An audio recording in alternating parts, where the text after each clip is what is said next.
Deixa eu fazer a última pergunta antes da gente encerrar. Atlântida, existiu ou não existiu? Tinha seres humanos superiores lá? Qual que é a tua visão sobre isso? Seres humanos superiores não consta nos padrões de informações que eu coleciono. Na verdade, eu escrevi uma trilogia sobre isso, chamada Terra Atlantis. São 3 livros que contam a chegada de parte dos rebelados advindos de um processo chamado Rebelião de Lúcifer, que ocorreu fora da Terra.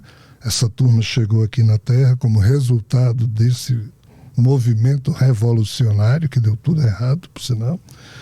E, em chegando aqui na Terra, parte desses seres rebelados terminaram criando bases aqui e acolá, e algumas dessas bases terminaram passando a história como sendo o que hoje a gente chama de Império Atlante. Mas o chamado Império Atlante não dá para ser localizado exatamente num ou noutro lugar específico, como muitos arqueólogos teimam por fazer, porque na perspectiva da qual eu parto eram diversas bases e com o tempo e a história do que a gente chama de Império Atlante durou milênios. Então, em que ponto desses 10, 20, 30 mil anos, essa coisa que hoje a gente chama de Império Atlante estava mais caracterizado como sendo aquilo que Solon contou para Platão, e Platão passou para a posteridade, que é o mito da Atlântida, como sendo algo que ficava além das colunas de Hércules, logo depois do Mediterrâneo se encontrar com o Atlântico. Então, assim, não se tem uma visão precisa e única sobre o Império Atlante. Alguns teimam por ter, eu respeito.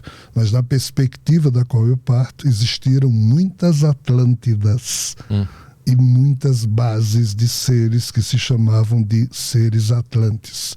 Mas, de 14 mil anos para cá, com a derrocada que houve lá no Polo Norte, quando o continente hiperbóreo cedeu às forças das águas e várias cidades chamadas Falhas, Fídias, Exolia, Múrias, Górias, que então existiam e hoje não mais existem, os seres que descenderam dessas cidades, que chegaram no norte da Irlanda, norte da Escócia, onde hoje é o Alasca, na Sibéria, vários deles, alguns se chamam Tuatas de Danann, mas a cultura atlante também estava em algumas dessas equipes que conseguiram se salvar do afundamento do Hiperbóreo, ou de Thule, como os escandinavos chamavam. Então, assim, a cultura atlante é multifacetada, mas o conhecimento que hoje nós humanos temos sobre isso é nenhum, e existe apenas muitas opções de possíveis lendas ou de explicações,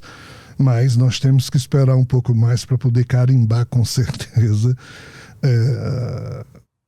os termos dessa história atlante. Apenas em relação ao fato de que, seja lá onde for, poderiam existir seres superiores a nós, as informações que eu tenho não contemplam esse tipo de perspectiva. Ao contrário, os seres eram, entre aspas, um pouquinho mais complicados que a gente. Não tem conhecimento deles que se passou para nós? Não tem... Alguns sim.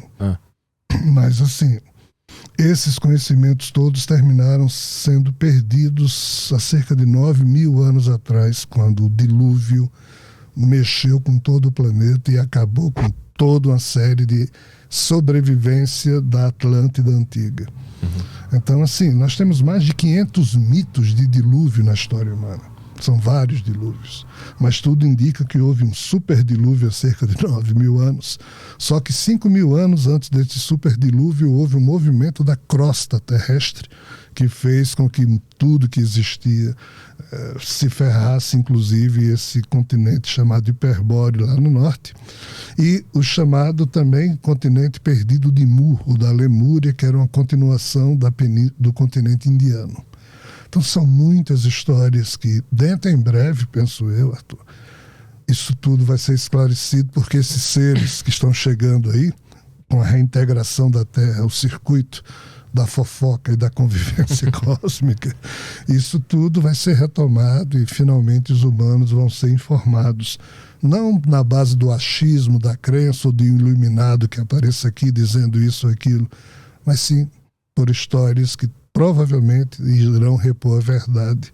Verdade essa que nós somos dela afastados há muito tempo e permanecemos ignorantes em relação a muitas coisas.